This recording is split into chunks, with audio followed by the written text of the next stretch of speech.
Broadly talking बेटा, firstly we will go through the syllabus.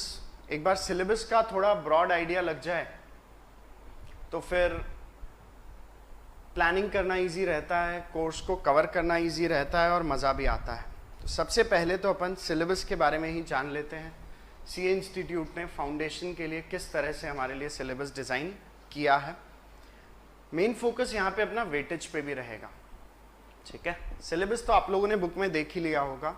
Broadly we have 10 chapters, हमारे पास 10 chapters हैं और इन 10 chapters में हमारा पूरा सिलेबस ड्राफ्टेड है।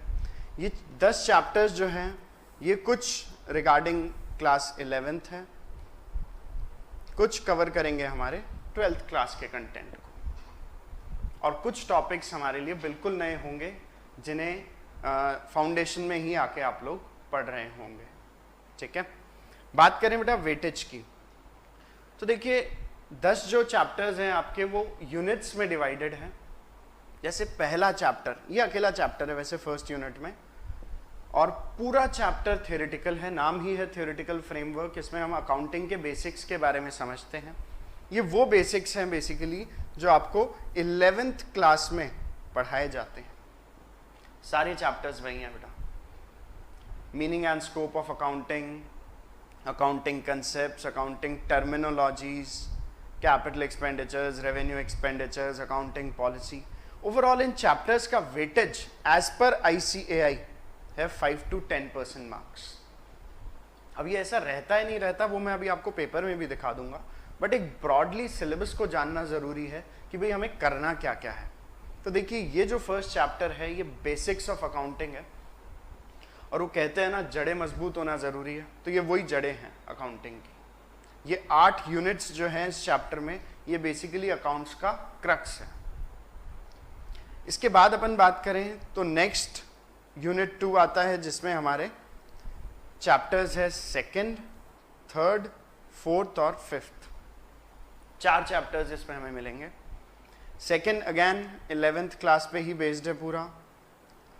अकाउंटिंग प्रोसेस जिसमें आप बुक्स ऑफ अकाउंट्स बनाना सीखेंगे, प्रिपरेशन करना सीखेंगे, ट्रायल बैलेंस की रेक्टिफिकेशन वगैरह आएगा। ये सब टॉपिक्स 11th क्लास के तो हैं, बट इनका लेवल अब इन्हें एक्चुअली हमें सीरियसली लेना होगा क्योंकि इनका लेवल भी होता है यहाँ पे। इसका लेवल 11th का नहीं है, लेवल फाउंडेशन का ही है, ठीक है। तो ये अपना 11th क्लास का है पूरा चैप्टर 2 जिसमें हम जर्नल, लेजर, ट्रायल बैलेंस और रेक्टिफिकेशन के बारे में पढ़ेंगे। फिर आता है अपना चैप्टर 3 जो कि है BRS, बैंक रिकंसिलिएशन स्टेटमेंट, जो वैसे ट्रिकी है, समझ में आ जाए तो सबसे इंटरेस्टिंग भी है और इजी भी है। इन्वेंट्रीज है एक चैप्टर। इन्वेंट्रीज आप लोगों के लिए नया रहेगा। इन्वेंट्रीज के बारे में आप लोगों ने 11th या 12th में नहीं पढ़ा है, तो फाउंडेशन लेवल पे ये पढ़ने को मिलेगा। इंटरेस्टिंग चैप्टर है, मज़ा आएगा। इसके अलावा concept and accounting of depreciation ये एक चैप्टर है, और ओवरऑल इस यूनिट का वेटेज है 25 to 30 मार्क्स। 25 to 30, तो उस पॉइंट ऑफ व्यू से देखा जाए तो बड़ा इंपॉर्टेंट यूनिट है, बट इसमें कंटेंट बहुत सारा है, बहुत सारी चीज़ें आ गई ना यहाँ पे। 11th के जर्नल, लेजर, ट्रायल बैलेंस और रेक्टिफिकेशन भी आ गए, BRS भी आ गया, इन्वेंट्रीज भी आ गया, और डेप्रिसिएशन जिसका शॉर्ट क्वेश्चन होता है हर बार वो भी आ गया। BRS और डेप्रिसिएशन ये दो तो शॉर्ट क्वेश्चन रहते हैं इसमें। इसके बाद आता है अपना 3rd यूनिट, वेटेज, सबसे इंपॉर्टेंट चीज़, 15 से 20% मार्क्स, और इसमें एक ही चैप्टर है, एक चैप्टर और 15 से 20 मार्क्स का ये। इस एक चैप्टर में 5 यूनिट्स हैं, 5 सेक्शंस हैं, ये समझ सकते हैं अपन। फर्स्ट है bill of exchange and promissory notes की अकाउंटिंग, जो ऑल्दो 11th में पढ़ी है बट इसमें काफ़ी कुछ और भी है। बाकी ये टॉपिक्स नए हैं, sale of goods on return basis, consignment, average due date, account current, सारे टॉपिक्स ईजी हैं, स्कोरिंग है। आगे बात करें अपन यूनिट 4 की। यूनिट 4 आ जाता है हमारा सबसे हैवी वेट वाला यूनिट, 30 to 40% मार्क्स, मतलब 30 से 40 नंबर का ये यूनिट अपना रहता है। इसमें क्या क्या है, इसमें एक तो है ये 11th क्लास का टॉपिक फाइनल अकाउंट्स, ये 11th का टॉपिक फाइनल अकाउंट्स, जिसमें बहुत कुछ नया सीखने को मिलेगा। Although you have already studied this, but आपको बड़ा मज़ा आएगा इसे पढ़ के, क्योंकि ये 11th वाला ही टॉपिक है, बट बहुत कुछ एडिशनल मिलेगा इसमें।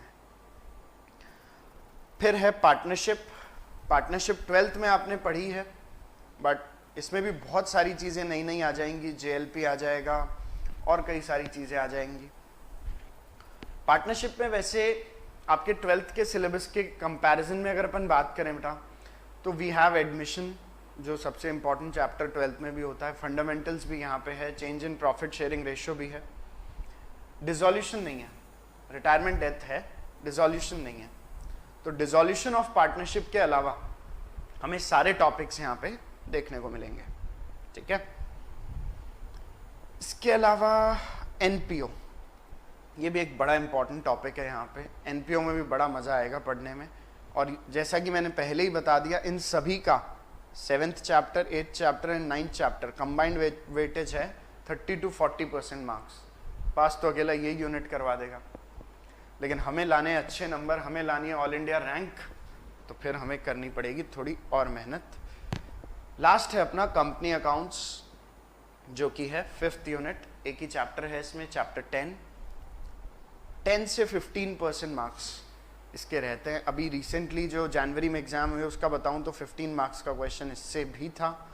तो मेजरली इंस्टीट्यूट कोशिश करता है कि ये जो गाइडलाइन वेटेज है, ये जो सब चैप्टर वाइज गाइडलाइन वेटेजेस आपको दिए गए हैं, इनको फॉलो करें, और इसीलिए इसका भी क्वेश्चन था इस बार। क्या क्या है इसमें? शेयर्स भी है, डिबेंचर्स भी है। 12th के कंपैरिजन में एक चैप्टर नहीं है बस, रिडम्पशन ऑफ डिबेंचर, बाकी शेयर्स और डिबेंचर दोनों है। इशू की अकाउंटिंग कंप्लीट है इसमें। तो ये अपना मेजरली सिलेबस है बेटा, जो अपने को कवर करना है। तो ये फाउंडेशन का जो अपन मिशन लेके चले हैं, इसमें ये सारे टॉपिक्स हैं जो हमें स्टडी करने हैं। 10 चैप्टर्स है, उनके अंदर बहुत सारे यूनिट्स है, सभी बहुत इंटरेस्टिंग है, मज़ेदार चैप्टर्स हैं। क्योंकि आज पहली क्लास है, तो क्यों ना आपको पेपर भी दिखा दिया जाए लेटेस्ट, कि किस तरह का पेपर हमारे एग्जाम में अभी रिसेंटली CA इंस्टीट्यूट ने दिया है। कब का पेपर है बेटा? ये जनवरी 2021, जो आपके प्रीवियस एग्जाम्स थे जनवरी 2021, उसका ये पेपर है। पेपर का पैटर्न वैसे मोस्ट ऑफ यू को मतलब ज़्यादातर लोगों को पता होगा, most of you must be knowing, but still एक बार मैं बता देता हूँ बेटा। क्वेश्चन 1 हमारा कंपलसरी क्वेश्चन होता है। कंपलसरी क्वेश्चन का मतलब ये है कि ये क्वेश्चन तो हमें अटेम्प्ट करना ही करना है, इसको छोड़ने का ऑप्शन नहीं है हमारे पास। इसके अलावा बात करें तो पेपर में 5 और क्वेश्चन भी है, मतलब 1 + 5 टोटल 6 क्वेश्चन है, और इन 5 में से हमें करने केवल 4 हैं। तो ये जो इंस्ट्रक्शंस आपको पेपर ये और इंस्ट्रक्शन जो पेपर पे है वही मैं आपको समझा रहा हूं कि 5 क्वेश्चन में से 4 करने होते हैं, ठीक है। तो इन 5 क्वेश्चंस में से आपको अटेम्प्ट केवल 4 करने हैं, और ये जो पहला क्वेश्चन है ये तो करना ही करना है। तो इस तरह से पेपर में 6 क्वेश्चन है और आपको 5 करने हैं।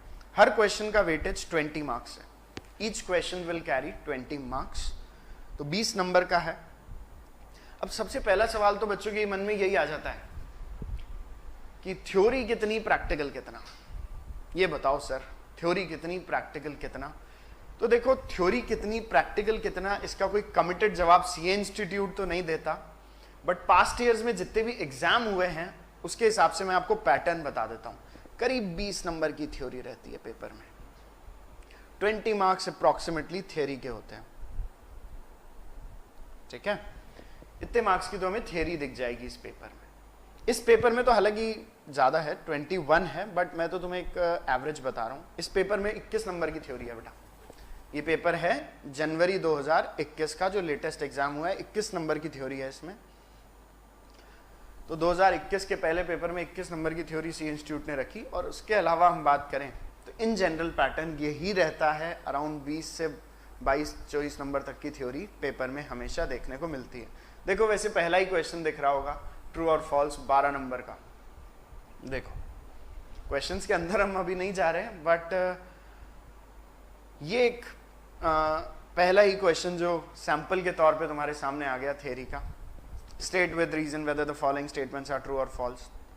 पहला क्वेश्चन मैंने बताया आपको कंपलसरी होता है अटेंड करना, 20 नंबर का ही क्वेश्चन होता है, और इसके अलावा जो 5 क्वेश्चन है उसमें से 4 करने हैं। तो 5 में से बचे हुए 5 क्वेश्चन में से 4 करने हैं, कोई भी 4 आप कर सकते हो, बस ये पहला करना जरूरी होता है, ठीक है। अच्छा, पहले क्वेश्चन में ये जो फर्स्ट पार्ट है 12 नंबर का, ये पूरा थ्योरी है, और ऐसे ही सेकंड पार्ट भी पूरा थ्योरी है। थर्ड पार्ट प्रैक्टिकल दे दिया बीआरएस, सीए इंस्टीट्यूट के फेवरेट टॉपिक्स में से है बीआरएस। ये बीआरएस 4 नंबर का, इस तरह से पहला क्वेश्चन हो गया 20 नंबर का। ज्यादातर क्वेश्चंस में आपको ये पैटर्न देखने को मिलेगा कि 20 नंबर का एक फ्लैट क्वेश्चन नहीं आता है।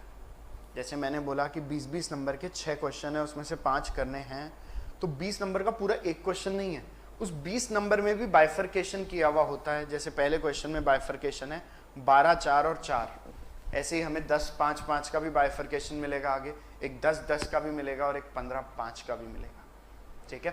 तो 20 नंबर का एक फ्लैट क्वेश्चन नहीं होता है, बाइफर्केटेड होता है, ठीक है। ये सारे टॉपिक्स हैं जो हम आगे फिर पढ़ेंगे भी।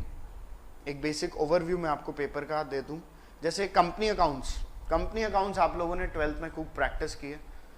कंपनी अकाउंट्स की अपन बात करें तो जैसे इसमें एक क्वेश्चन कंपनी अकाउंट्स का ये रहा, क्वेश्चन नंबर 6, 15 नंबर का क्वेश्चन है बेटा, और अभी मैंने आपको पीछे दिखाया भी कि इसका वेटेज भी 10 से 15 नंबर का रहता है। तो उस अकॉर्डिंग ये 15 नंबर का क्वेश्चन सीए इंस्टीट्यूट ने दे दिया। 5 नंबर की साथ में थ्योरी डाल दी कि पार्टनरशिप एग्रीमेंट नहीं हो तो क्या करना होता है। सो ब्रॉडली अगर आपको समराइज करूं तो ये आपका पेपर है। इंपॉर्टेंट टॉपिक्स तो सारे ही हैं, बट मोस्ट इंपॉर्टेंट हमारे लिए है यूनिट 3 और 4। यूनिट 3 और 4 ये सबसे ज़्यादा ज़रूरी है। यूनिट 3 में एक ही चैप्टर है जिसमें 5 यूनिट्स हैं, और ये हमारे करीब करीब 20 नंबर कवर करते हैं, और यूनिट 4 40 नंबर कवर करता है। सो इन ऑल ये हमारा सबसे इम्पॉर्टेंट पोर्शन है। इसके अलावा ऊपर बात करें तो इम्पॉर्टेंट चैप्टर्स में है बीआरएस, बैंक रिकंसिलिएशन स्टेटमेंट और डेप्रिसिएशन। हालांकि सीए इंस्टीट्यूट हमेशा कोशिश करता है कि सारे चैप्टर्स को कवर किया जाए, बट ब्रॉडली ये सीए इंस्टीट्यूट का पेपर पैटर्न रहता है। पेपर सेट करने बैठता है जब सीए इंस्टीट्यूट, तो ये एक बेसिक फ्रेमवर्क दिमाग में रखता है, ठीक है। जल्दी से बताओ, is it clear to everyone? समझ में आया पेपर किस तरह का होता है? यस और नो?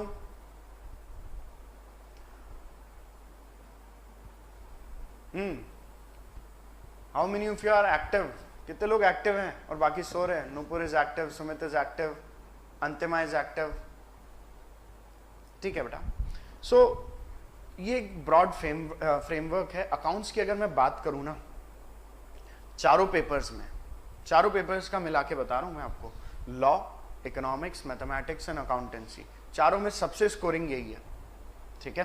बोले सर कितने नंबर ला सकते हैं? बेटा वैसे तो 100 is the limit, but honestly बताऊं ना, 90 प्लस लाना बड़ा इजी है अकाउंट्स में, बहुत इजी है 90 प्लस लाना। क्योंकि फर्स्ट ऑफ ऑल टॉपिक्स बहुत सारे ऐसे हैं जो तुम जानते हो, जिनके बारे में केवल एडवांस्ड कंसेप्ट्स समझने हैं, बाकी तुम बेसिक्स जानते हो।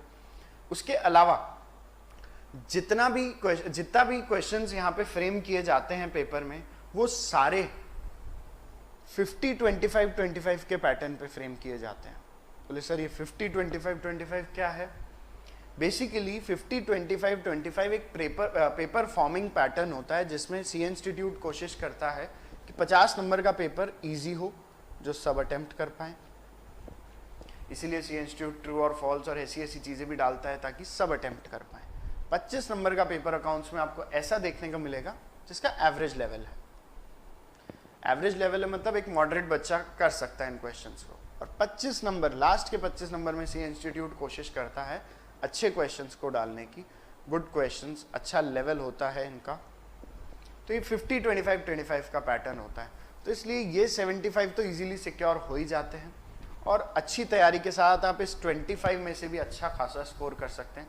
That's why I am saying कि लॉजिकली 90 प्लस लाना अकाउंट्स में कोई मुश्किल काम नहीं, ठीक है।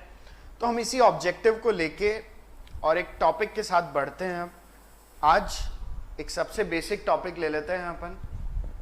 टॉपिक क्लास 11th क्लास से रिलेटेड है, बट हमारे फाउंडेशन में तो इसका श्योर क्वेश्चन है। तो इसी से अपन शुरू करते हैं बेटा।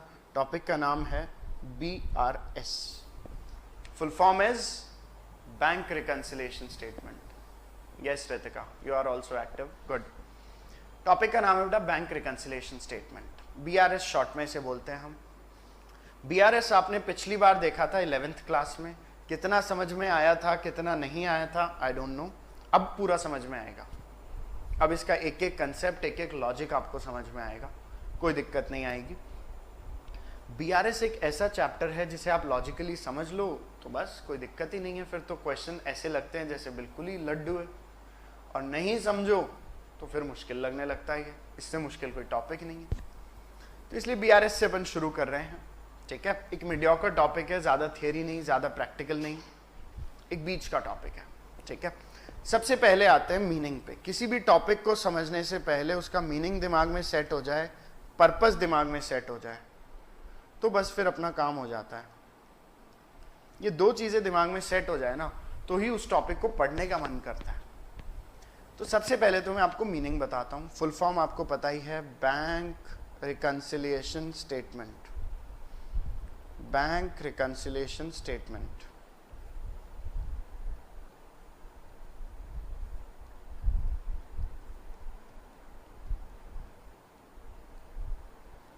क्या होता है? बैंक रिकंसिलिएशन स्टेटमेंट, रिकंसिलिएशन का बेसिकली मतलब होता है मिलाना, मैच करना। So what is bank reconciliation statement? Bank reconciliation statement basically एक स्टेटमेंट है जिसमें हम अपने बैंक बैलेंस को मैच कर रहे हैं कि भाई ये बैंक बैलेंस सही है कि गलत है। बोले सर इस मैचिंग की ज़रूरत क्या पड़ गई, बैंक बैलेंस क्यों गलत होगा?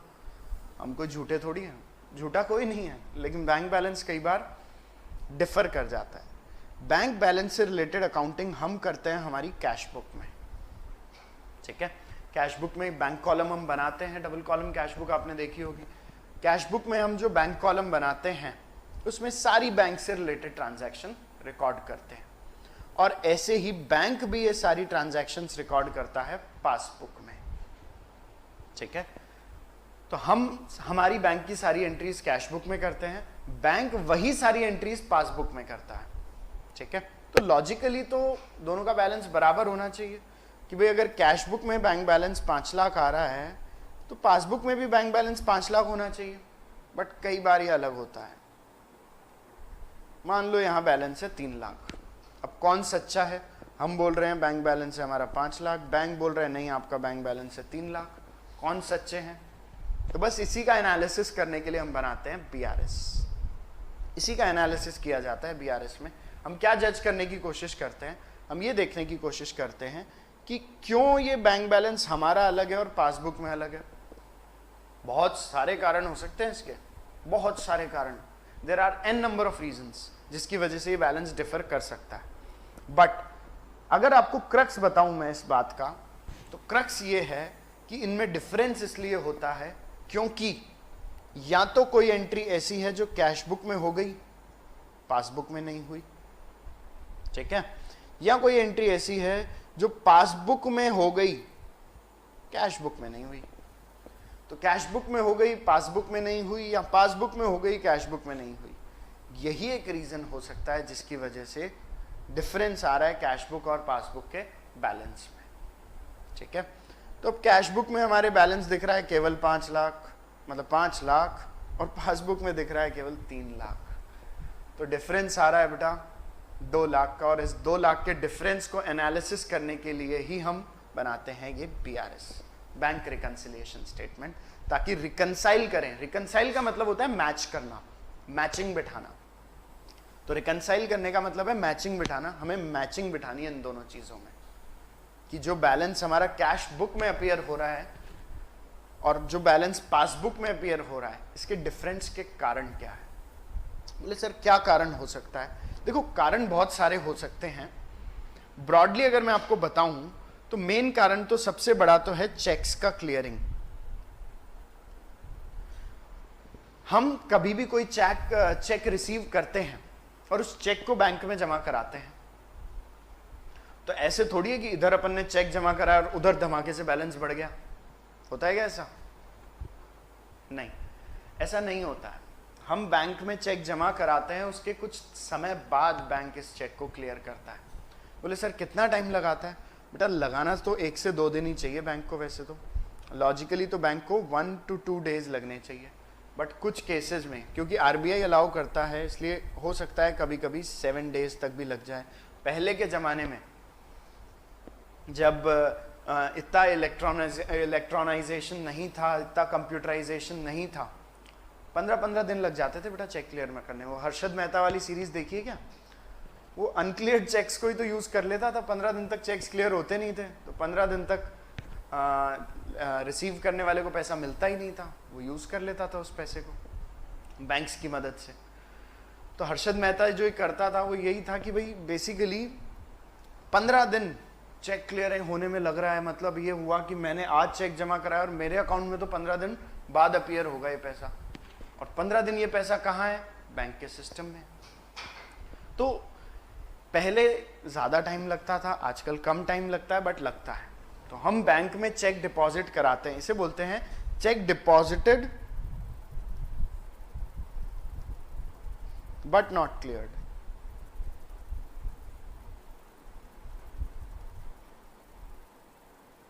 Check deposited but not cleared, इसका मतलब क्या होता है कि चेक हमने जमा तो करा दिया बैंक में, बट ये चेक अभी बैंक ने क्लियर नहीं किया। जैसे एक एग्जांपल देता हूं, एक आदमी है ए, एक आदमी है बी। ए को बी से एक चेक मिला और ए ने ये चेक फिर आगे अपने बैंक में डिपॉजिट करा दिया। मान लो इसका अकाउंट है स्टेट बैंक ऑफ इंडिया में, ठीक है, और बी का अकाउंट था आईसीआईसीआई में। तो बी के आईसीआईसीआई बैंक अकाउंट से निकल के पैसा जाना है ए के state bank of India account में। बी के आईसीआईसीआई बैंक अकाउंट से पैसा निकल के जाना है ए के state bank of India account में। मैंने बोला इस काम में ज़्यादा 2 दिन लगने चाहिए, वैसे तो 3 लगा लो, लेकिन रिजर्व बैंक अलाउ करता है 7 दिन तक भी लग सकते हैं, ठीक है। बैंक जल्दी से जल्दी कोशिश करे, बट अप टू 7 डेज भी कंज्यूम हो सकते हैं। और यहीं जाके समस्या है, बस हमने चेक आज जमा करा दिया बैंक में और हमने तो मान लिया चेक क्लियर हो जाएगा 1 आध दिन में। तो जैसे ही हम बैंक में चेक जमा कराते हैं तो सीए इंस्टीट्यूट का गाइडेंस नोट भी यही बोलता है और हमारा जो ट्रेडिशनल अकाउंटिंग पैटर्न है वो भी यही बोलता है कि जैसे ही आप बैंक में चेक जमा कराओ तो आप एंट्री कर लो बैंक अकाउंट डेबिट टू जिससे भी वो चेक मिला है। मान लो राम से मिला है, तो राम से जैसे ही आपको चेक मिला और आपने चेक बैंक में जमा करा दिया तो आप एंट्री कर दो bank account debit to Ram. आपने अपना बैंक अकाउंट अपनी बुक्स में बढ़ा लिया, आपने बैंक अकाउंट जो आपकी बुक्स में अपीयर हो रहा था उसे बढ़ा लिया, एंट्री मार ली bank account debit to Ram. But bank ने तो ये पैसा अभी दिया ही नहीं, बैंक ने तो इस अकाउंट से इसमें पैसा अभी तक ट्रांसफर किया ही नहीं, तो पासबुक में तो ये बैलेंस आया ही नहीं। तो आपने कैश बुक तो बढ़ा ली, कैश बुक में तो बैंक अकाउंट को बढ़ा लिया, बट पासबुक तो बढ़ा ही नहीं, बस आ गया डिफरेंस। अब ये डिफरेंस कब तक चलेगा? ये डिफरेंस जब तक बैंक पासबुक में इस चेक को क्लियर नहीं कर देता तब तक चलेगा। एक बार बैंक भी इस चेक को क्लियर कर दे, भाई आपने कैश बुक में बढ़ा लिया है बैलेंस, अगर बैंक भी पासबुक में इस बैलेंस को बढ़ा दे तो डिफरेंस खत्म ही हो जाएगा। बट जब तक बैंक इस चेक को क्लियर नहीं करता है, इस चेक को क्रेडिट नहीं करता है, तब तक ये डिफरेंस बना रहेगा, ठीक है, तब तक ये डिफरेंस बना रहेगा। और इसीलिए बाई चांस इसी के बीच हम पहुंच गए इस कैश बुक को चेक करने और कैश बुक में हमें बैलेंस दिख रहा है कुछ और, पासबुक में बैलेंस है कुछ और, हम सोच रहे हैं ऐसा कैसे हो गया? भाई ऐसा ऐसे हो गया, चेक क्लियर नहीं हुआ है, कुछ चेक्स हैं जो क्लियर नहीं हुए। अच्छा, और क्या रीजन हो सकता है कि हमने चेक जमा कराया बट वो क्लियर नहीं हुआ? आप लोग भी सजेशन दे सकते हो, Ritika, Sumit, Nupur, Antima, you can also suggest some reasons कि भाई ऐसा क्यों हो रहा है कि चेक बैंक में जमा करा दिया बट क्लियर ही नहीं हुआ। एक रीजन तो ये है कैश बुक पासबुक में डिफरेंस का। और क्या रीजन हो सकता है? ऐसा ही काम हमारे इशूड चेक्स के साथ भी हो सकता है। मान लो हमने चेक इशू किया, चेक इशू करने का मतलब क्या होता है? चेक इशू किया मतलब हमने चेक बना के दिया, हमने किसी को चेक ड्रॉ करके दिया, ठीक है। तो हमने किसी को चेक बना के दे दिया, भाई ले राम, ले जा पैसे, चेक बना के दे दिया और एंट्री भी कर दी अपनी बुक्स में। कैश बुक में क्या एंट्री करी, राम डेबिट टू बैंक। तो हमने तो राम को चेक भी दे दिया और एंट्री भी कर दी Ram debit to bank. But Ram को जो ये हमने चेक दिया, हो सकता है राम बैंक नहीं जा पाया, हो सकता है राम ने ये चेक बैंक में डिपॉजिट नहीं कराया, ठीक है, घर ले जाके रख लिया ड्रॉर में और सोचा कि जब भी जाऊंगा 2-5 दिन में बैंक तभी जमा करा दूंगा। होता है बेटा ऐसा, बिजनेसमैन हो चाहे कोई भी आदमी हो, उनके साथ ऐसा हो सकता है कि वो इमीडिएटली चेक को बैंक में, ऐसा थोड़ी है किसी से भी चेक मिला और चलो बैंक चलेंगे, जरूरी नहीं है इमीडिएटली कोई बैंक जा सके। तो check issued but not presented बोलते हैं इसे। मतलब हमने चेक इशू तो कर दिया सामने वाले को, बट सामने वाला अभी बैंक में गया ही नहीं उस चेक को क्लियर कराने, उसने वो चेक बैंक से क्लियर कराया ही नहीं। तो हमारी कैश बुक से तो ये पैसा हमने उसी दिन घटा लिया जिस दिन हमने उसको ये चेक दिया, बट पासबुक से बैलेंस कम हुआ ही नहीं, पासबुक से कोई पैसा घटा ही नहीं। लो आ गया कैश बुक पासबुक में डिफरेंस। कैश बुक में ये पेमेंट हो चुका, पासबुक से ये पेमेंट नहीं हुआ, तो कैश बुक से पैसे घट गए, पासबुक से नहीं घटे। और ये कब तक ऐसी सिचुएशन रहेगी, जब तक वो चेक प्रेजेंट नहीं हो जाता, और प्रेजेंट होने के बाद क्लियर नहीं हो जाता। एक बार वो चेक प्रेजेंट होके क्लियर हो जाएगा तब तो कोई दिक्कत नहीं, कैश बुक पासबुक फिर बराबर आ जाएंगी, बट तब तक ये डिफरेंस बना रहेगा, ठीक है। तो तब तक ये डिफरेंस बना रहेगा और ये एक बड़ी समस्या है। और इस वजह से एज अ सीए जब हम कहीं ऑडिट करने जाते हैं और पहली चीज यही देखते हैं कि यार तुम तो कैश बुक में 5 लाख दिखा रहे हो, वहां 3 लाख ही है बैलेंस, तो पहला इंट्यूशन हमें यही आता है कि यार इसने तो कुछ फ्रॉड कर रखा है अकाउंट्स में। बैंक बोल रहा है इसके बैंक में बैलेंस 3 लाख है और इसकी बुक्स में वही बैलेंस 5 लाख दिख रहा है, तो हमें लगता है कि यार ये कुछ गड़बड़ कर रहा है। बट एक्चुअली हर बार वो गड़बड़ नहीं होती है, कुछ इस तरह की ट्रांजैक्शन होती है जिन्हें एक तरह का टाइमिंग डिफरेंस हम बोल सकते हैं कि हम एंट्री कर चुके हैं, अभी पासबुक में एंट्री हुई नहीं है, होगी। ऑब्वियसली हमने राम को चेक दिया है, तो राम उस चेक को कोई फाड़ के खाने के लिए थोड़ी लेके गया है, राम उस चेक को बैंक में डिपॉजिट कराएगा, बस उसने कराया नहीं है अब तक।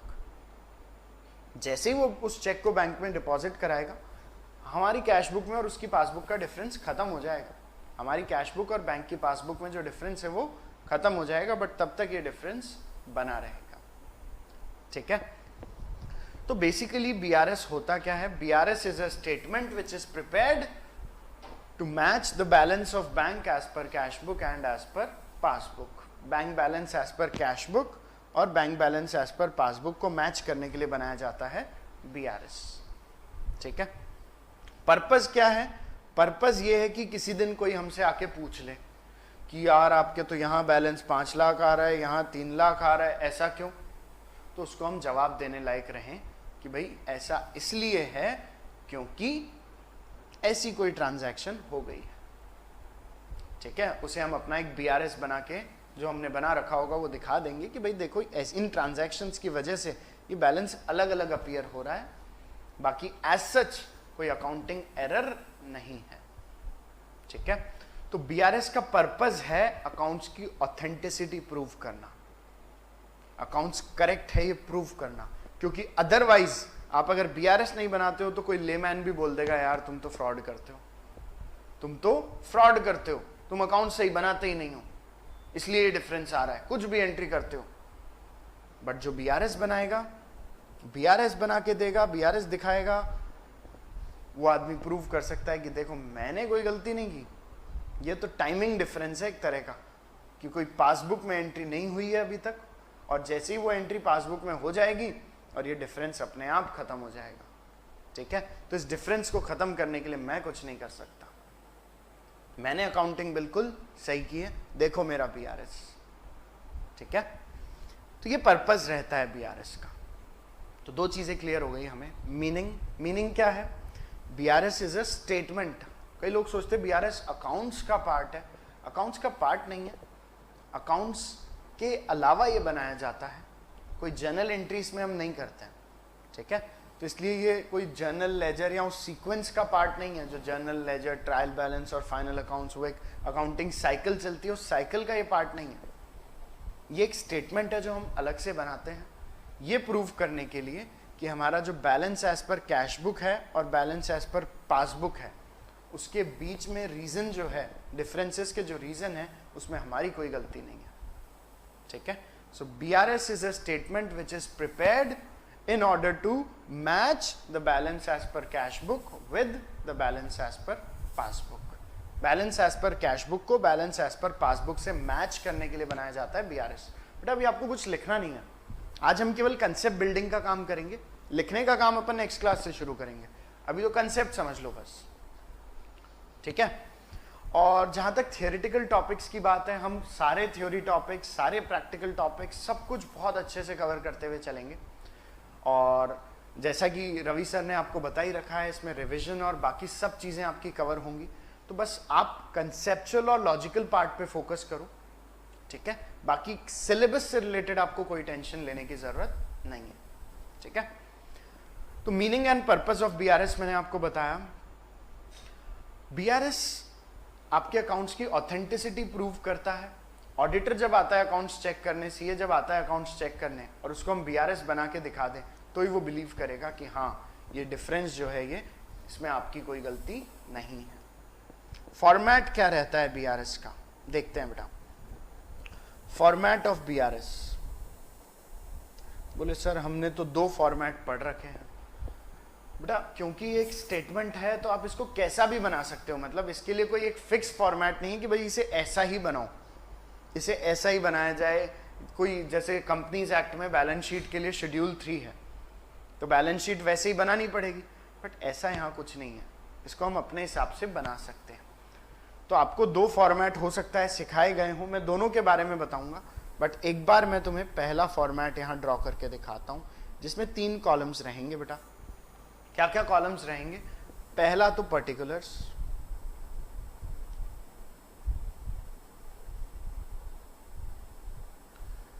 Plus items, minus items. Particulars, plus items और माइनस आइटम्स, ये एक बेसिक फॉर्मेट होता है BRS का। BRS हम शुरू करते हैं balance as per cash book से। अगर कैश बुक में डेबिट बैलेंस है तो प्लस आइटम में आ जाएगा, अगर कैश बुक में बैंक का डेबिट बैलेंस है तो प्लस आइटम में आ जाएगा, और क्रेडिट बैलेंस है मतलब ओवरड्राफ्ट है तो माइनस आइटम में आ जाएगा, ठीक है। तो जो भी बैलेंस है, डेबिट बैलेंस भी हो सकता है, क्रेडिट बैलेंस भी हो सकता है, कुछ भी हो सकता है। डेबिट बैलेंस है तो प्लस आइटम में माना जाएगा, क्रेडिट बैलेंस है तो माइनस आइटम उसे माना जाएगा। और फिर हम लिखेंगे रीजंस ऑफ डिफरेंसेस, किस किस कारण से डिफरेंस है कैश बुक और पासबुक में। हो सकता है किसी कारण से बैलेंस ज़्यादा आ रहा हो सकता है किसी कारण से बैलेंस कम आ रहा हो, मतलब प्लस आइटम भी हो सकते हैं रीज़न ऑफ डिफरेंस, और माइनस आइटम भी हो सकते हैं रीज़न ऑफ डिफरेंस, ठीक है। तो रीज़न ऑफ डिफरेंस हमें क्वेश्चन में गिवन रहेंगे। रीज़न ऑफ डिफरेंस जैसे ही हम यहाँ लिखेंगे तो बस हमें पता चल जाएगा कि हमारा बैलेंस एज पर पासबुक क्या होना चाहिए। तो बेसिकली हम स्टार्ट करते हैं balance as per cash book से, और फिर जो जो रीजंस है डिफरेंस के उन्हें हम लिस्ट आउट करते हैं, तो अल्टीमेटली हमें मिल जाता है बैलेंस एज पर पासबुक। तो कैश बुक से शुरू करते हैं तो फाइनल आंसर आता है हमारा बैलेंस एज पर पासबुक। और अगर हम पासबुक से शुरू करें, उल्टा भी बनता है BRS, अगर हम पासबुक से बैलेंस एज पर पासबुक से शुरू करें तो फिर हमारे पास अंत में निकल के आएगा balance as per cash book. मतलब बेसिकली हमें कैश बुक और पासबुक को मैच करते हुए चलना है। अब मैं आपके सामने एक BRS ड्रॉ करता हूं और कुछ ट्रांजैक्शंस आपसे डिस्कस करने की कोशिश करता हूं ताकि कंसेप्चुअली आपको ये बात पूरी तरह से समझ में आ जाए। कॉलम्स आ जाएंगे particulars, plus item, minus item. Question में आपको तैयार रखेगा balance as per cash book, तो वही अपन लाके लिख देंगे। मान लो आपको debit balance as per cash book दे रखा है क्वेश्चन में 1,50,000 का, तो आपने वो बैलेंस लिख दिया, balance as per cash book 1,50,000। अब ये जो रीजन ऑफ डिफरेंस है ये भी आपको क्वेश्चन में मिलेंगे कि भाई कैश बुक पासबुक में क्यों है डिफरेंस, कैश बुक पासबुक में क्यों डिफरेंस है, इसके रीजन भी आपको क्वेश्चन में मिलेंगे। जैसे पहला मैं लिखता हूं check issued but not yet presented,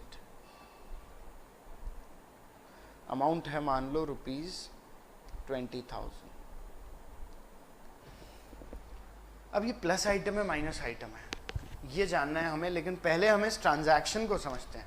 transaction का मतलब क्या है कि हमने एक आदमी को चेक बना के दे दिया, चेक ड्रॉ करके दे दिया, भाई ये पकड़ चेक, और सामने वाले ने चेक अब तक बैंक में प्रेजेंट ही नहीं किया।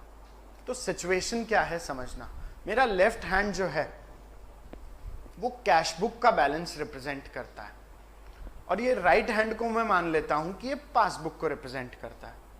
तो मैंने जैसे ही किसी आदमी को चेक बना के दिया, मिस्टर एक्स को चेक बना के दिया, मैंने एंट्री कर ली mister X account debit to bank, और जैसे ही मैंने ये जर्नल एंट्री करी कि भाई मिस्टर एक्स को चेक दिया है तो mister X account debit to bank, तो मेरा कैश बुक का बैलेंस कम हो गया क्योंकि मैंने बैंक को क्रेडिट कर दिया, तो कैश बुक में बैंक बैलेंस कम हो गया। तो यहां तो मेरी बुक्स में तो बैंक बैलेंस कम हो गया, बट पासबुक में ये चेक क्लियर नहीं हुआ, अभी प्रेजेंट नहीं हुआ, इसलिए पासबुक अपनी जगह खड़ी है।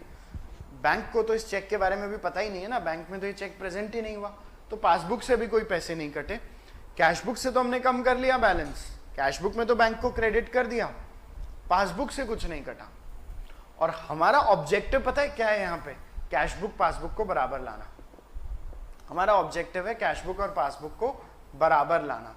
तो जैसे हमने ये पेमेंट यहाँ कैश बुक में दिखा दिया था, तो कैश बुक नीचे है पासबुक ऊपर है, कैश बुक नीचे है पासबुक ऊपर है, तो कैश बुक को पासबुक के बराबर लाने के लिए मुझे ये प्लस करना पड़ेगा। हमारा ऑब्जेक्टिव क्या है, कैश बुक पासबुक को बराबर लाना। और हम किसे हिला सकते हैं, हम अपनी कैश बुक को हिला सकते हैं जो हमारा स्टार्टिंग पॉइंट भी है, ठीक है। तो हम अपनी कैश बुक को मूव करके इसके बराबर लाना चाहते हैं, ठीक है। तो हमने कोई पेमेंट अगर कैश बुक से दिखा दिया, चेक इशू किया था तो पेमेंट दिखा दिया कैश बुक से, बट पासबुक से वो पैसा नहीं कटा, तो हमें कैश बुक में इसे वापस पासबुक के बराबर लाने के लिए प्लस कर देना पड़ेगा। सो it is a plus item, तो इसे प्लस आइटम्स में दिखाया जाएगा। इस ट्रांजैक्शन को प्लस आइटम्स में दिखाया जाएगा। वापस एक बार बता देता हूं मैं, हमने क्या किया है बेटा, यहाँ पे एक चेक इशू किया है, तो चेक बना के दिया तो हमने कैश बुक को कम कर लिया, बट पासबुक कम हुई नहीं क्योंकि वो चेक सामने वाले ने प्रेजेंट किया ही नहीं, तो पासबुक ऊपर ही बैठी है।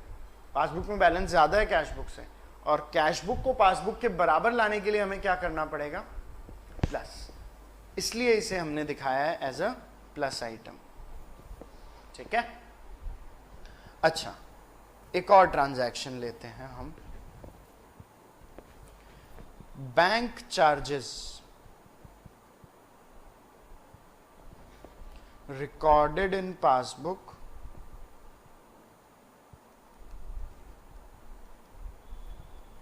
not yet shown in cash book। Amount है मान लेते हैं ₹1000।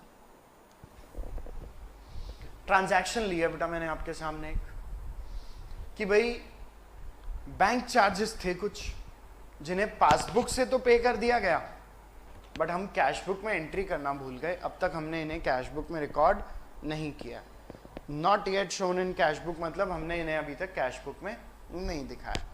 अब क्या होगा समझना, बैंक चार्जेस बैंक ने काट लिए पासबुक से, तो पासबुक तो कम हो गई, हम कैश बुक से काटना भूल गए इसे, तो कैश बुक कम नहीं हुई। तो अब क्या करें कि कैश बुक पासबुक के बराबर आ जाए। कैश बुक पासबुक के बराबर आ जाएगी ना तो दुनिया का हम पे शक खत्म हो जाएगा। ठीक है, जो लोग बोल रहे थे कि इनकी अकाउंटिंग बेकार है, कैश बुक अगर पासबुक के बराबर आ जाए तो उनकी जबान बंद हो जाएगी ना। इसीलिए हम कैश बुक को पासबुक बराबर लाने की कोशिश कर रहे हैं। तो कैश बुक को अगर मुझे पासबुक के बराबर लाना है तो क्या करना पड़ेगा, माइनस। इसलिए इसे हम एक माइनस आइटम के तौर पे दिखाएंगे, इसे हमें माइनस करना होगा। हमने, वापस बता रहा हूं बेटा, ध्यान से फोकस, यही तो टाइम है समझने का। एक बार समझ गए तो फिर तो क्वेश्चन तुम ही बता दोगे।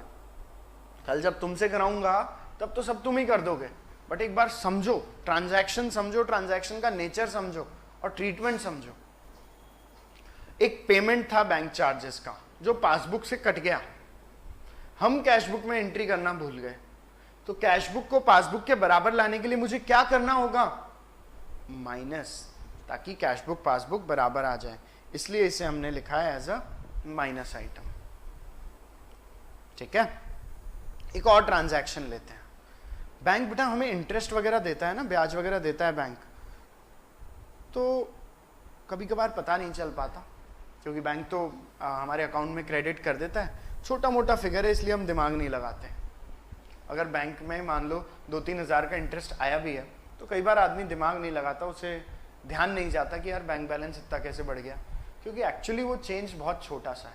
बैंक में लाखों करोड़ों रुपए आ जाए एक साथ तो आंखें ही खुल जाए, नींद में से उठ के आदमी चेक कर ले। बट छोटी मोटी ट्रांजैक्शन पे कई बार हमारी नज़र नहीं जाती है और इसी वजह से ही छूट जाती है। इसी वजह से ऊपर ये बैंक चार्जेस है ना, ये कॉमन फिनोमेना है, छूट जाता है कई बार लोगों से, क्योंकि छोटी ट्रांजैक्शन दिमाग नहीं लगाता कोई। बिजनेसमैन की बात कर रहा हूँ, कई बार वो ध्यान देना भूल जाते हैं। अच्छा, एक ट्रांजैक्शन और ले रहा हूँ, interest credited in passbook not recorded in cash book. Interest recorded in passbook, credited in passbook, not recorded in cash book. Amount ले लेते हैं 5,000 का, ₹5,000। ट्रांजैक्शन का नेचर समझ लो एक बार। इंटरेस्ट पासबुक में तो आ गया, कैश बुक में नहीं दिखाया, मतलब इंटरेस्ट क्रेडिटेड मतलब बैंक ने हमें दिया इंटरेस्ट, हमारे को इंटरेस्ट दिया है बैंक ने। तो इंटरेस्ट दिया है तो हमने, पासबुक तो चलो हमारी बढ़ी गई, पासबुक में तो आ गया, बट हमने इसे कैश बुक में नहीं दिखाया। कैश बुक में नहीं दिखाया इसलिए कैश बुक का बैलेंस नीचे रह गया, पासबुक में तो बढ़ गया बैलेंस, कैश बुक में हम इसे दिखाना भूल गए। जल्दी से बताओ अब इसका क्या करें। पासबुक में ये इंटरेस्ट आ गया तो कैश बुक को पासबुक के बराबर ले जाना, ये हमारा ऑब्जेक्टिव है। तो कैश बुक को पासबुक के बराबर ले जाने के लिए क्या करें, जल्दी से बोलो। अंतिमा, Anupur, Sumit, Ritika. Plus item minus item, add. Correct Nupur. देखो पासबुक बढ़ गई है ना, हाँ रितिका बिल्कुल, पासबुक बढ़ गई है तो हमें कैश बुक को पासबुक के बराबर ले जाने के लिए, कैश बुक ये है लेफ्ट हैंड, पासबुक ये है राइट हैंड, तो कैश बुक को पासबुक के बराबर ले जाने के लिए मुझे इसे प्लस करना पड़ेगा। ठीक है, so it is a plus item, it will be added. बिल्कुल ठीक है, तो ये एक प्लस आइटम है बेटा। एक और ट्रांजैक्शन लेते हैं, एक और लेते हैं। बैंक में तो अनयूजुअल ट्रांजैक्शन ही बहुत सारी होती है। ये तो मैं जो वो ट्रांजैक्शन अभी तुम्हारे सामने रख रहा हूं ना, ये तो बहुत कॉमन ट्रांजैक्शन है हमारे बैंक अकाउंट से। तुमने वो रिजर्व बैंक का ऐड देखा होगा ना, सावधान रहिए, सतर्क रहिए, किसी को ओटीपी शेयर ना कीजिए, पैसे कट जाएंगे बैंक अकाउंट से, खबर ही नहीं लगेगी आपको। तो ऐसा हो जाता है। ठीक है, कई बार बैंक से भी गलती हो जाती है, या कई बार ऐसे पेमेंट हो जाते हैं बैंक से जो हमने एक्चुअली किए ही नहीं, फ्रॉडुलेंट पेमेंट हो जाते हैं। लेकिन चलो अपन तो एक यूजुअल ट्रांजैक्शन ही और ले लेते हैं। मान लो हमारा एक डेटर था, आवर डेटर, बड़े दिनों से हम उससे पैसे मांग रहे थे, दे नहीं रहा था, आजकल कर रहा था। डिपॉजिटेड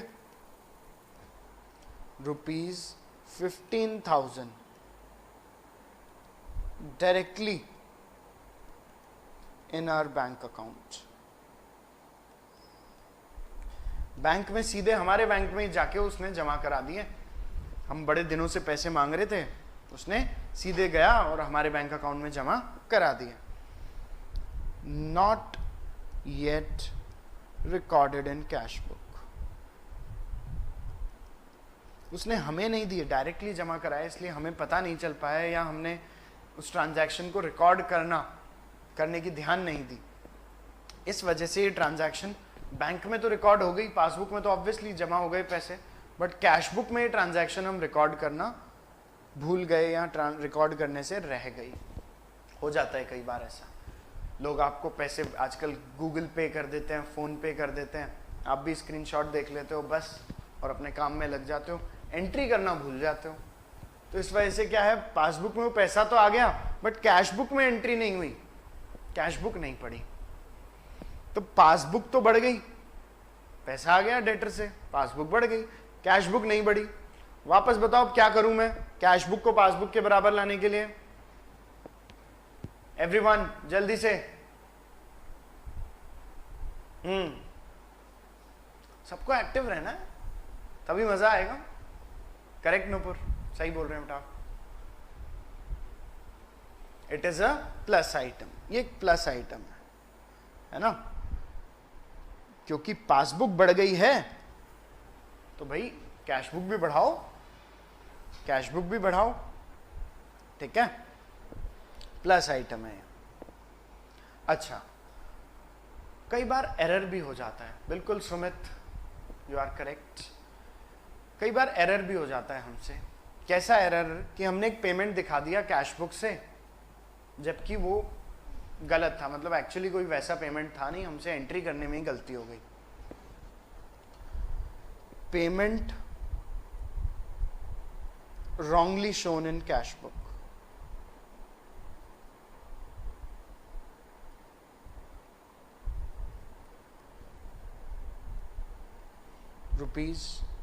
₹16,000 रॉन्गली एक पेमेंट दिखा दिया हमने कैश बुक में जबकि ऐसा कोई पेमेंट था नहीं। हो गई गलती, मान लो हो सकता है कैश में किया होगा, पेमेंट गलती से बैंक से दिखा दिया, मतलब ले दे के हमने अपने बैंक अकाउंट में एक पेमेंट दिखा दिया, कैश बुक में ये पेमेंट दिखा दिया जबकि ऐसा कोई पेमेंट था नहीं। कैश बुक को हमने कम कर लिया जबकि ऐसा कोई पेमेंट नहीं था। तो ऐसा कोई पेमेंट नहीं था तो फिर ये पेमेंट क्यों दिखाया आपने? और दिखाया तो अब इस वजह से कैश बुक पासबुक में डिफरेंस आ गया, इसका करेक्शन करना पड़ेगा जल्दी से। तो क्योंकि आपने पेमेंट दिखा के कैश बुक कम कर ली है तो ये भी एक प्लस आइटम है। मुझे पासबुक के बराबर जाना है, मुझे कैश बुक को मूव करके ही पासबुक के बराबर लेके जाना है। तो क्योंकि पेमेंट रॉन्गली दिखा दिया है कैश बुक में तो इसे वापस बढ़ा दूं तो ये पासबुक के बराबर आ जाएगा। ये भी एक प्लस आइटम है। अच्छा, इसका उल्टा हो तो, वाइस वर्सा हो तो, पेमेंट की बजाय रिसिप्ट दिखा दी हो तो, रिसिप्ट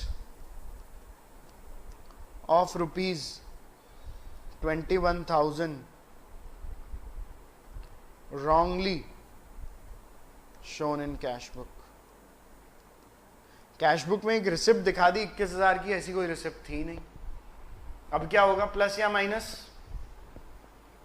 एवरीवन जल्दी से, बस जल्दी बताओ, we have last few minutes, जल्दी आप बताओ। करेक्ट नूपुर, बिल्कुल सही बोल रहे हैं बेटा। और बाकी लोग? अंतिमा करेक्ट, कृतिका करेक्ट, बिल्कुल बेटा। It is a minus item. कैसे समझना?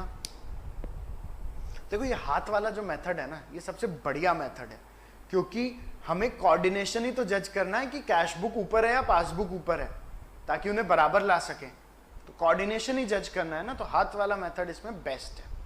क्या करना है समझना, हमने एक रिसिप्ट दिखा दी कैश बुक में। कैश बुक में क्या दिखा दी? रिसिप्ट, पैसा आया हुआ दिखा दिया जबकि ऐसी कोई ट्रांजैक्शन नहीं थी। ये तो एक एरर कर दिया हमने एक रिसिप्ट दिखा दी जबकि ऐसी कोई ट्रांजैक्शन नहीं थी। तो अब कैश बुक को पासबुक के बराबर लाना है तो इससे माइनस करना पड़ेगा। ये जो रॉन्ग रिसिप्ट दिखा दी इसे वापस कम करना पड़ेगा। तो it is a minus item, ठीक है। अच्छा, ये जो सारे रीजन ऑफ डिफरेंसेस हैं, इन सबको लिखने के बाद, ये सारे रीजंस थे डिफरेंस के, इन सबको लिखने के बाद अगर और कोई रीजन नहीं बचा है डिफरेंस का, तो फिर हम क्या लगाते हैं, टोटल। टोटल करें अगर अपन डेबिट साइड का, प्लस आइटम्स का, कितना टोटल है प्लस आइटम्स का, 1,50,000 प्लस 20,000 प्लस 5 प्लस 15 प्लस 16,000, ये हो गया 2,06,000। इधर बात करें, इधर तो दो ही आइटम है, 1 और 2, तो ये हो गया 22,000। तो प्लस आइटम है 2,06,000 और माइनस आइटम्स है 22,000। ठीक है, और अब अपन लास्ट में लिखेंगे, यहां पे ध्यान देना बेटा, बैलेंस एज पर पासबुक। कैसे आएगा ये, इन दोनों के डिफरेंस से। 2,06,000 माइनस 22,000 कितना बचा, 1,84,000। तो क्योंकि हम कैश बुक को बढ़ा कम करके पासबुक के बराबर ले आए, तो अंत में हम पासबुक के बराबर पहुंच गए, और यही हमारा है बैलेंस एज पर पासबुक। तो अगर हमने ऊपर के आइटम्स सही ट्रीट किए हैं, प्लस आइटम्स माइनस आइटम्स ठीक तरह से दिखाए हैं, तो कैश बुक पासबुक के क्या आ जाएगी, बराबर, और ये बैलेंस है पासबुक का, जो कि आपका करेक्ट आंसर रहेगा। तो अगर प्लस आइटम माइनस आइटम बिल्कुल ठीक तरह से हम दिखाते हैं, तो balance as per cash book convert हो जाता है बैलेंस एज पर पासबुक में, मतलब बराबर आ जाता है बैलेंस एज पर पासबुक के। तो कैश बुक के बैलेंस से हमने शुरू किया, और उसमें ये सारी चीज़ें प्लस की, ये माइनस की, तो हम बराबर आ गए पासबुक के बैलेंस के। और इसे ही बेटा कहा जाता है BRS, बैंक रिकंसिलिएशन स्टेटमेंट। तो BRS में बेसिकली हमें अभी सीखना क्या है, हम अभी देख रहे हैं कि अगर हम कैश बुक से शुरू करें और सारे जो भी रीजंस है डिफरेंस के कारण हैं, उन्हें प्लस माइनस जो भी उनका ट्रीटमेंट होना चाहिए वो कर दें, तो अल्टीमेटली कैश बुक का बैलेंस किसके बराबर आ जाता है, पासबुक के। और यही हमारा ऑब्जेक्टिव है यहाँ पे। अब ये BRS अगर अपन बना के दे दें, अब जैसे मान लो हमारे यहाँ CA साहब आए, उन्होंने बोला कि यार तुम्हारा तो कैश बुक में बैलेंस 1.5 लाख ही है, पासबुक में बैलेंस कुछ और है, क्यों है ये डिफरेंस। उन्हें हम ये BRS बना के दे दें, ये देखो सर इसलिए है डिफरेंस, कैश बुक का बैलेंस 1.5 लाख है, पासबुक का बैलेंस 184 है, और इन कारणों से डिफरेंस है। मतलब आप यूं मत सोचो हमें कारण पता नहीं है, हम बेखबर हैं इन कारणों से, ये रीजंस है जिनकी वजह से डिफरेंस है। जैसे ही ये ट्रांजैक्शंस पासबुक में नहीं है तो पासबुक में रिकॉर्ड हो जाएगी, कैश बुक में नहीं है तो कैश बुक में रिकॉर्ड हो जाएगी, और ये डिफरेंस खत्म हो जाएगा। ठीक है, तो बेसिकली कैश बुक और पासबुक के बीच का डिफरेंस आइडेंटिफाई करने में मदद करता है हमारा BRS।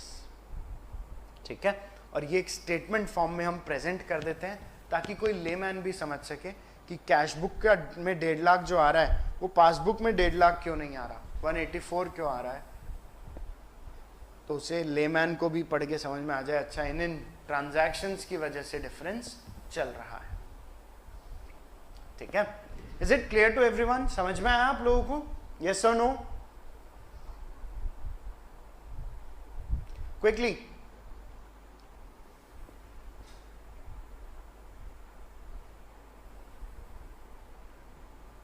Good Nupur, good Ritika.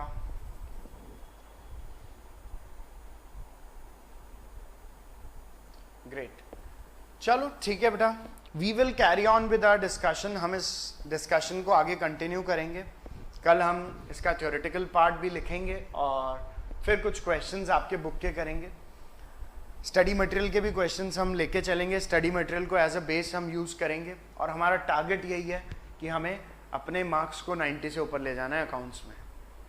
ठीक है, और जैसे ही आप 90 से ऊपर चले जाते हैं अकाउंट्स में, तो फिर बहुत सारे द्वार आपके लिए खुल जाते हैं, मेरिट के भी द्वार खुल जाते हैं, ऑल इंडिया रैंक के भी द्वार खुल जाते हैं, और इसके अलावा आप लोग दूसरे सब्जेक्ट्स, जैसे कभी कभार क्या होता है कि जैसे मान लो बाई चांस किसी सब्जेक्ट में मार्क्स कम भी है, तो एग्रीगेट वाली दिक्कत नहीं आती है, अगर आपके अकाउंट्स में 90+ है तो एग्रीगेट जो आपको 50% चाहिए मार्क्स, उसमें कहीं दिक्कत नहीं आती है फिर, ठीक है।